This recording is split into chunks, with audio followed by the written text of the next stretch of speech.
Hoje você vai ouvir algo simples, mas profundamente transformador. Você já parou para pensar por que você está aqui? Não aqui neste vídeo, mas aqui neste planeta, nesta vida, nesse exato momento de tantos conflitos, dores e transições? A resposta pode ser mais clara do que parece. A sua missão é fazer o bem. Antes de apresentar para você o que veremos nesse novo vídeo, venho te pedir para assinar nosso canal e fazer parte do grupo de pessoas que ajuda o canal e participa também do debate mensal sobre a doutrina espírita. Uma vez no mês nos encontraremos para estudar juntos essa maravilhosa luz de espiritualidade que temos disponível. Então, clique em Seja Membro e vem com a gente. Mas o que é, de verdade, fazer o bem? Será só doar? Ajudar? Estender a mão? Ou será que fazer o bem é uma escolha diária, uma entrega de alma, um chamado urgente que vem do mais profundo da nossa consciência espiritual? Neste vídeo, você vai ouvir verdades que podem virar sua chave interior. Porque em um mundo onde a indiferença virou regra, fazer o bem se tornou um ato de coragem espiritual. Assista com o coração aberto. Cada palavra aqui foi feita para te lembrar de quem você é e do que veio fazer. E se algo tocar seu íntimo, comente. Compartilhe. Espalhe essa vibração. Porque a missão começa com um pequeno gesto. Meus amigos, estava me recordando de que Jesus, pregado à cruz, escutou das pessoas que estavam à sua volta. Não és o rei dos judeus? Pois desce daí, salva-te a ti mesmo. No instante final, Jesus ainda escutou o sarcasmo das pessoas que não tinham ideia da luz que combateu a sombra sempre, principalmente naqueles 3 anos em que os discípulos o seguiram. E hoje, nos nossos dias de hoje, também nos apontam, também querem que nós realizemos algum milagre nas nossas vidas, e só aí eles dizem que vão acreditar na nossa fé. Mas não há milagre maior do que as explicações generosas que o conhecimento da doutrina espírita nos traz. Eu confesso a vocês que se eu não fosse espírita, não acreditaria em Deus. Porque cada dia que passa, nós vemos tanta coisa acontecendo, que só mesmo para justificando o passado, é que nós podemos entender o presente, tolerá-lo e seguir para o nosso futuro. Num outro momento, Jesus diz aos discípulos: é preciso que eu me vá. Eu me vou. E os discípulos ficavam desesperados: mas Senhor, vais para onde? Vais nos deixar? Jesus sabia muito bem por que dizia isso. Não só porque ele entendia que o seu final na Terra seria com certeza o que foi, mas porque ele sabia que se ele ficasse na Terra, ia dar uma complicação tremenda. Por exemplo, ele havia trazido Lázaro de volta à vida. Quem é que aceitaria morrer depois de saber que Jesus havia ressuscitado Lázaro? Ninguém. Ele havia curado tanta gente. Quem é que ia aceitar as lições que a enfermidade nos traz? Ninguém. Ué, se ele cura, por que ele não vai me curar? Então, Jesus sabia muito bem por que ele não podia ficar conosco. Porque não aceitaríamos uma série de questões importantes para o nosso processo evolutivo. E no nosso caminhar, nós sabemos muito bem que para ter tido a oportunidade, nós encarnados aqui presentes, de um corpo novo, não prometemos pouca coisa. Prometemos com certeza que grande parte de nossa vida seria dedicada ao bem. Por isso Emmanuel dizia, através de Chico: o único objetivo da alma que vem à Terra é fazer o bem. O único. E nos esquecemos disso. Achamos que no dia que nós desencarnarmos, nós vamos encontrar justificativa para a nossa omissão, para a nossa preguiça, para a nossa incompetência em gerir as belezas que a doutrina espírita nos ensina. Emmanuel, no livro Pão Nosso, diz uma coisa linda num dos capítulos. Ele diz que até hoje nós temos dificuldade de entender como é que Jesus amava as pessoas que não eram boas, as pessoas que eram más, que eram desequilibradas, que faziam mal para os outros. Os romanos dominavam os povos vencidos através da escravidão. Mas Emmanuel lembra que cada vez que uma dessas pessoas completamente desequilibrada procurava o Cristo, ele sabia muito bem que não podia tirar daquela pessoa a eternidade para a qual essa pessoa tinha sido criada. A pessoa podia ser completamente maluca naquele momento que ela estava à frente de Jesus. Mas Jesus sabia que o tempo correria e ela, por mil circunstâncias, se equilibraria. Amaria ao invés de odiar. Aquele era apenas um momento de grave desequilíbrio. E me lembro sempre daquilo que o Dr. Bezerra de Menezes diz, que muitos de nós, espíritas de hoje, estávamos no momento do Sermão da Montanha, ouvindo Cristo em pessoa a nos falar daquelas maravilhas. Mas como nós estamos até hoje nessa caminhada, com certeza não fizemos nada daquilo que ouvimos. E Emmanuel também lembra que quando Jesus viu aquela multidão, imediatamente se preocupou em dar alimento material, físico, para aquela multidão. E claro, o que havia? 2 pães, 5 pães, 2 peixes, ou contrário, não me recordo, mas os apóstolos mostrando que tinha nada. Mas, Senhor, como nós vamos alimentar tanta gente? Jesus disse, é importante que eles recebam alimento, porque muita gente veio de muito longe e não vai aguentar fazer o caminho de volta sem se alimentar. E então surge a multiplicação de pães e peixes. E tanto que cestos e cestos ainda foram cheios de peixes e pães que sobraram. Jesus era mesmo o ser mais perfeito que já viu na Terra. Porque bastava o seu pensamento, o seu desejo para transformar energeticamente o ambiente ou a própria pessoa que estava à sua frente. Por isso a cura que ele promovia.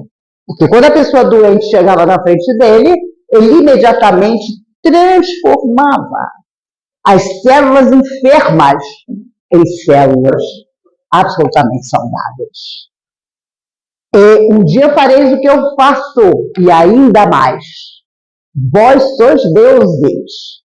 Nunca se colocando numa posição especial, mas dizendo que um dia nós alcançaríamos essa beleza extraordinária que nós ainda estamos procurando. E olha, eu tenho tanta certeza que ao chegarmos à verdadeira existência, lamentaremos muito os minutos de nossa vida em que reclamávamos, em que considerávamos que não éramos felizes, em que dávamos importância a tolices. Porque se nós olharmos bem ao nosso lado, quem realmente sofre, nós perceberemos que o que nos acomete é tão tranquilo de ser resolvido. Nós estamos pensando muito em nós, vamos pensar no outro. Porque com certeza nós vamos nos esquecer das nossas angústias para perceber que o outro precisa muito de nós. Se há uma frase que nós vamos dar graças a Deus de ter dito, será na casa espírita que o nosso coração escolheu. Em que eu posso ajudar?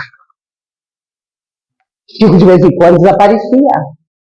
E todo mundo já sabia. Ele tinha ido visitar, como ele dizia, os seus mestres de paciência. Eram aqueles que sofriam coisas tremendas. O Chico ia visitá-los. Ele precisava ver aquele sofrimento para ver que, apesar de tudo que ele passava, ele era feliz. Na semana passada, eu cheguei do Rio de Janeiro, depois de 15 palestras e um programa de rádio em 20 dias. Quando a palestra acabava, formava uma fila imensa de pessoas de todas as idades, querendo desabafar o seu coração, querendo simplesmente ser ouvido por um minuto que fosse. E a minha tia, irmã de meu pai, que está com 90 anos e parece minha irmã, sentou-se atrás de mim numa determinada casa espírita onde eu tinha ido fazer palestra.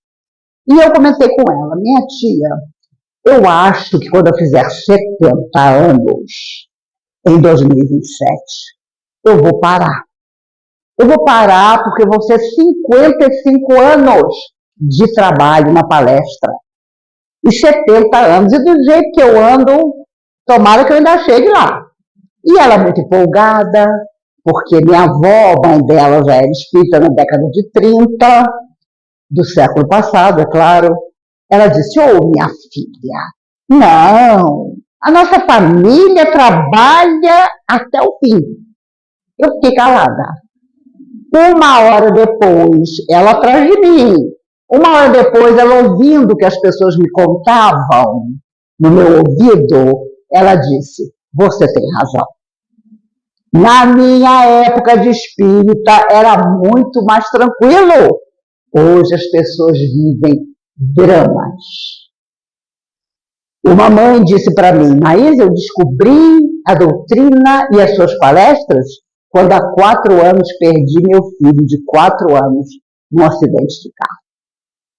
A outra: Maís, eu acompanho suas palestras e a doutrina desde que meu filho de 19 anos estava numa calçada em Copacabana e um ônibus desgovernado subiu a calçada e tirou a vida dele.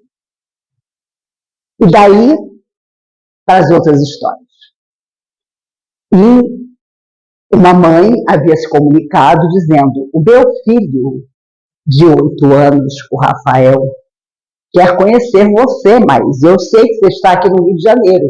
Eu moro em Macaé, são 3 horas para chegar no Rio, mas eu vou levar o Rafael porque ele quer te conhecer. 8 anos. Autismo comportamental. Quando ele me viu, ele sentou na primeira fila, ele não se mexia para não perder nada. E depois que a palestra acabou, claro, ele veio me abraçar, me beijar, que é uma coisa que o autista tem dificuldade de fazer, sentou no meu colo, todo satisfeito. Claro, eu tinha comprado uma coleção de carrinhos para dar para ele. E a mãe me telefonou essa semana dizendo: Maíse, ninguém pode tocar nos carrinhos. Ele enfileirou os carrinhos no quarto dele, ninguém pode mexer. Mas a história interessante do Rafael é que quando ele começou a manifestar necessidade de orar, a mãe perguntou: meu filho, você quer ir à igreja católica ou você quer ir ao centro espírita? Mãe, me leva num centro espírita. E quando ele saiu do centro, ele disse feliz: mãe, Papai Noel me falou, lá dentro do centro, que a Maíse vem aqui no Rio e eu vou conhecer ela. Aí ela foi para casa com o coração apertado. Meu Deus, quando eu penso que o Rafael está melhorando. Ele viu o Papai Noel no centro. Bom, passou-se o tempo, eu fui ao Rio e ele foi me conhecer.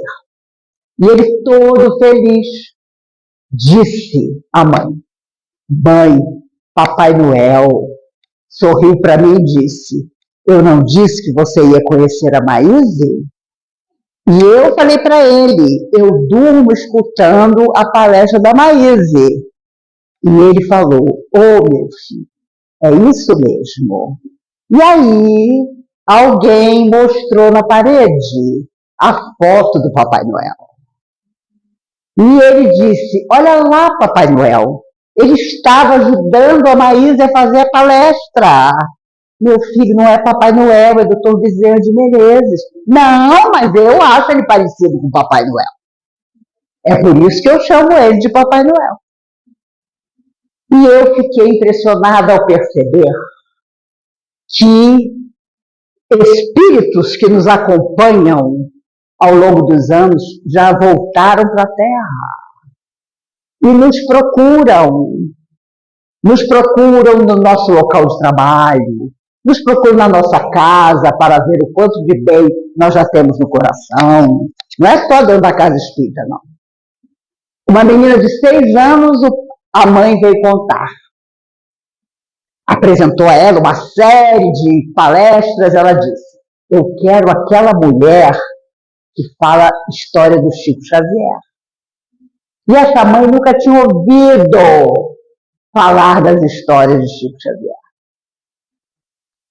Ela disse, eu estou lhe contando, mas porque vocês acreditam nisso. E eu tenho certeza que estes pequenininhos estão procurando vocês todos para que o exemplo permaneça. Luísa, uma menina de 12 anos, mandou uma mensagem para minha filha, Mariana. Mariana, eu percebi que a sua mãe não tem mais o canal. Ela está doente? Não, é que o canal era de outra pessoa. Agora ela vai ter um canal dela. Ah, diga para ela que eu preciso. Porque eu tenho 12 anos, mas eu sei muito bem das minhas necessidades. E aí, meninos, eu comecei a pensar, está chegando na Terra aqueles que talvez tenham o poder de transformar a Terra. São essas crianças que vão precisar da nossa atitude, do nosso exemplo positivo. Deixai que venham a mim as criancinhas, não as impeçais, porque delas é o reino dos céus. Jesus sabia disso muito bem, que essa energia nova tem que acreditar mais do que nós acreditamos.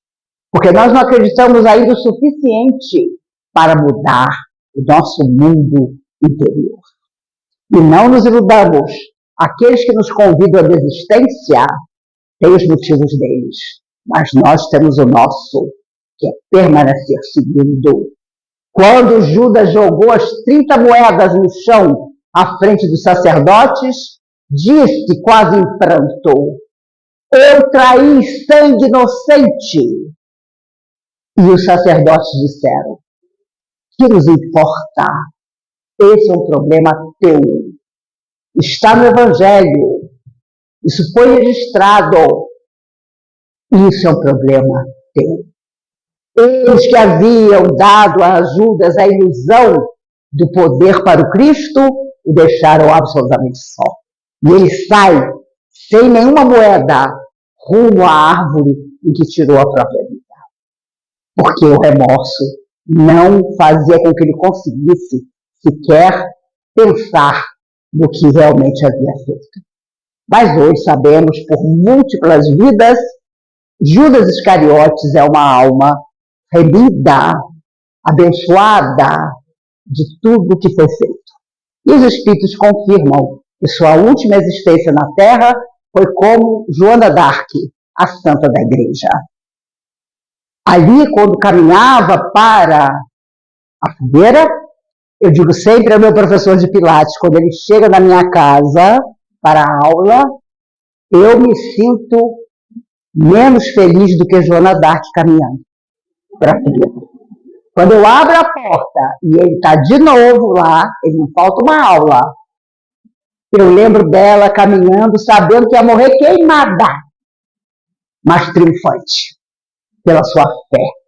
E os Espíritos, claro, contam que na hora que o fogo começou a tocar a sua veste, do mais alto, luzes extraordinárias caíram sobre ela, para que ela não sentisse aquele último momento em que a igreja da época a forçava a morrer daquela maneira. E quando ela foi interpelada pelos bispos, um deles perguntou, esses espíritos, essas almas que você vê, te aparecem sem roupa? Ela era uma mulher, uma moça analfabeta. No entanto, ela responde: creis então que Deus não teria com que cobri-los? Como vesti-los? Todas as perguntas capciosas foram respondidas com a sua fé. E claro, inspirada pelas almas iluminadas que a acompanhavam. Um dia nós vamos querer isso para nós. Mas para ter isso, nós precisamos ter a coragem de nos colocarmos a serviço do bem. Onde o que não é bom estiver nos esperando para ser transformado. Quando Jesus vê a pobre viúva colocar uma moeda no gasofilácio, ele diz aos discípulos: esta pobre viúva que colocou uma moeda no gasofilácio, e eles haviam visto pessoas poderosas deitar ali grandes somas para serem vistas pelos outros. E ela coloca a humilde moeda. E Jesus toma como exemplo, porque aquela moeda ia fazer falta para ela e para os seus filhos. Mas ela deposita como doação a moeda no gasofilácio. Eles entram no templo. O templo estava imundo, porque, claro, na época havia sacrifício de animais. E ficavam as carcaças, o sangue no chão.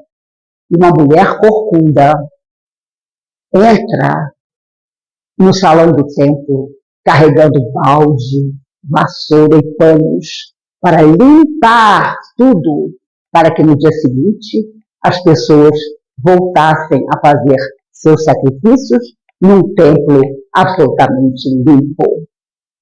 Jesus diz aos discípulos: mais do que a viúva, esta mulher sem saúde, corcunda, está aqui para que amanhã todo mundo possa encontrar o templo impecável.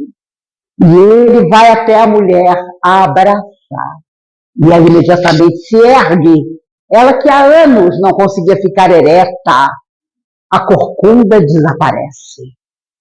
Porque Jesus a curou naquele instante pela beleza do seu suor que caiu sobre o chão. E eu confesso a vocês que eu só acredito na transformação de alguém quando o suor dela cai no chão. Cai no chão da casa espírita que ela escolheu. Então ela sabe que está no caminho. Nós precisamos fazer isso. Precisamos ter caridade dentro de casa. Precisamos olhar o nosso semelhante e perguntar como é que nós podemos ajudar. O que ele está precisando? No Rio de Janeiro, eu fiquei impressionada com a quantidade de filhos que ignoram seus pais. Ignoram mesmo. E é todo mundo da classe média para cima. Porque os mais humildes alugam uma cama de hospital, reformam o quarto do seu familiar e cuidam dele até o último dia. Mas os que têm mais condição financeira se recusam a ajudar. E é claro, quando você cuida, você tem que ser cuidado.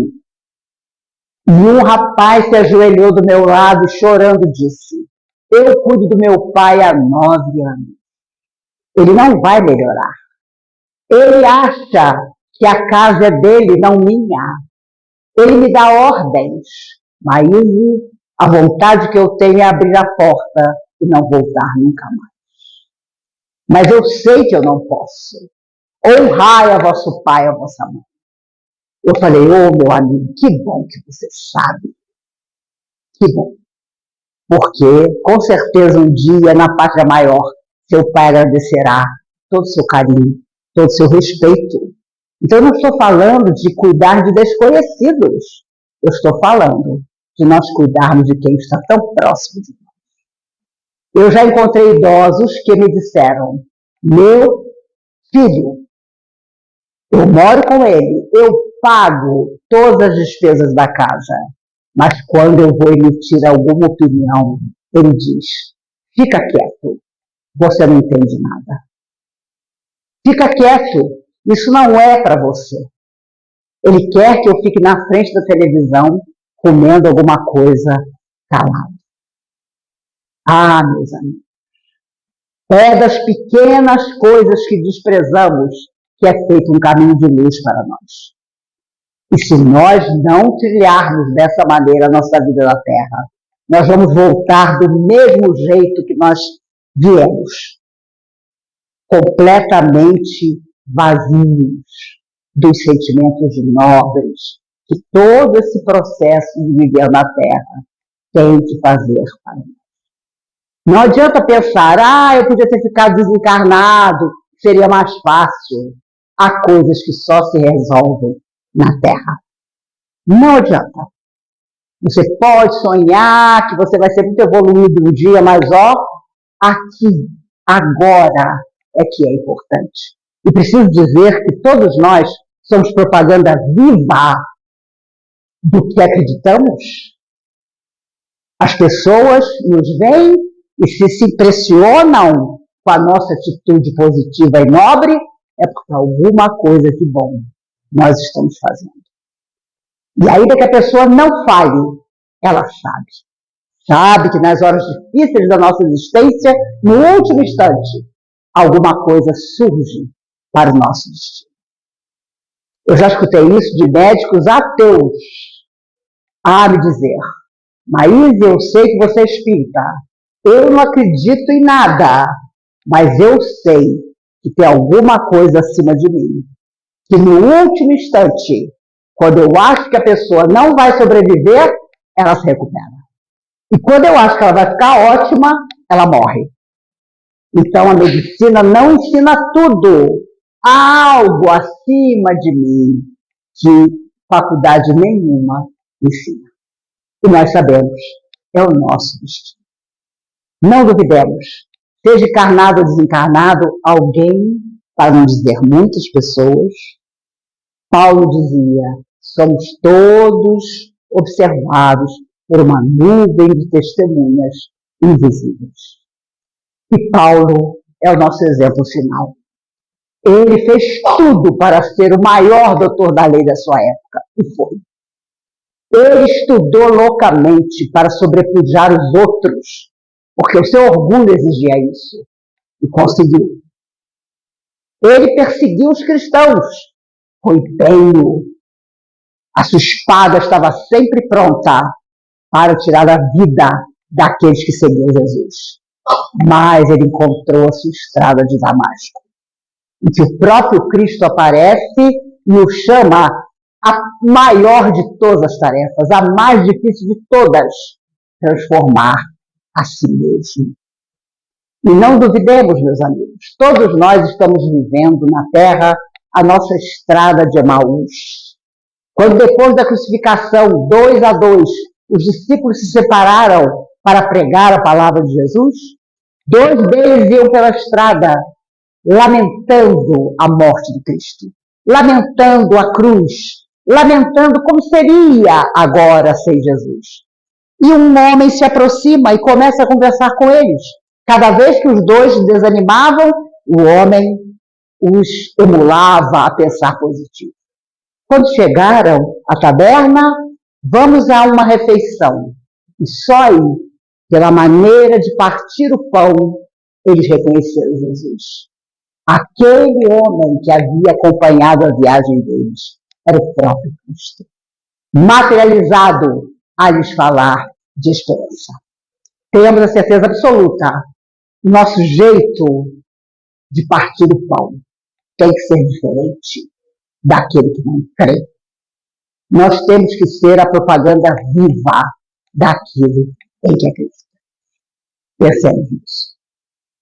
Há 57 anos atrás, Dona Lívia era minha professora de geografia. Há 57 anos. Eu tinha 11 anos. E eu reparava nela, porque a maneira dela falar conosco era diferente.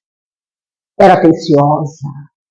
Quando a pessoa tinha dificuldade na matéria dela, que era geografia, ela insistia que a pessoa devia estudar um pouco mais. Nós tínhamos um amigo, Boró, era o apelido dele, completamente fora de noção. É sem noção até hoje. Ele mora hoje na Bahia. Mas outro dia ele me ligou e lembrava de Dona Lívia, porque ela era a única de todos os professores do CASEB que tinha paciência com ele. Ele era meio atormentado já naquela época. Mas ela não se dava por achada. A sua atitude positiva o impressionava. E nós tínhamos 11 anos.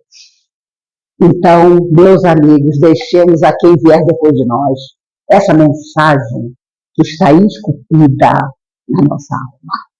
Porque um dia todos nós nos reencontraremos. E vamos lamentar muito termos acreditado tanto e não ter feito nada.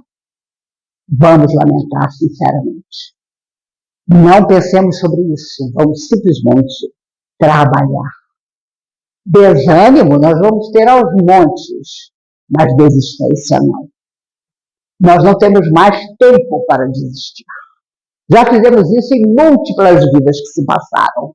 Agora é a hora de seguir no rumo de um amanhã que vem perto e que será de luz e de renovação para todos nós. Pensemos sobre isso. Façamos o melhor ao nosso alcance. Deixemos sempre a boa palavra, um bom dia agradável, um abraço, um aperto de mão. E prometo a vocês que no dia que eu precisar de um guindaste para subir um degrau, eu me despeço. Mas enquanto der para ter braços amigos que nos sustentem, vamos seguindo todos nós. O mundo fala de tantas coisas, diz que nós temos tantas necessidades. Inúteis. A nossa necessidade real, como Emmanuel nos lembra, é simplesmente fazer. Não voltemos para o outro lado do jeito que nós saímos de lá. Vamos estar confiantes, quase iluminados, na certeza de que Jesus afirmou: há muitas moradas na casa de meu Pai. Eu me vou para vos preparar o lugar. Não foi só aqui que ele deixou a sua extraordinária mensagem.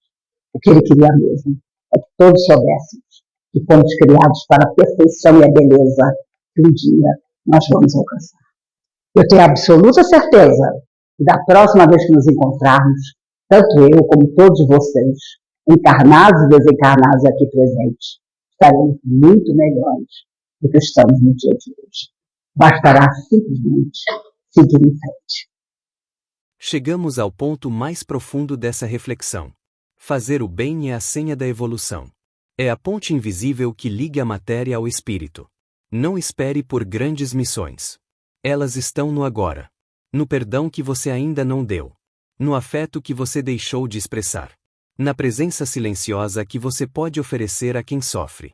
A palestra nos lembra que não há salvação fora da caridade. Não há crescimento sem doação. E que, enquanto o mundo grita egoísmo, nós precisamos ser aqueles que sussurram compaixão. Se você ainda não entendeu o que veio fazer aqui, essa é a resposta. Sua missão é fazer o bem. Todos os dias. A qualquer custo. Mesmo que ninguém veja. Mesmo que doa. Porque fazer o bem é plantar luz. E a luz sempre retorna. Se essa mensagem acendeu algo em você, compartilhe com alguém que esteja perdido no caminho. Deixe nos comentários o que ficou no seu coração. Seja membro do canal também, e tenha acesso a vídeos exclusivos e a nossa reunião mensal de debate sobre temas da doutrina espírita. E se inscreva, porque essa jornada só está começando. E você faz parte dela.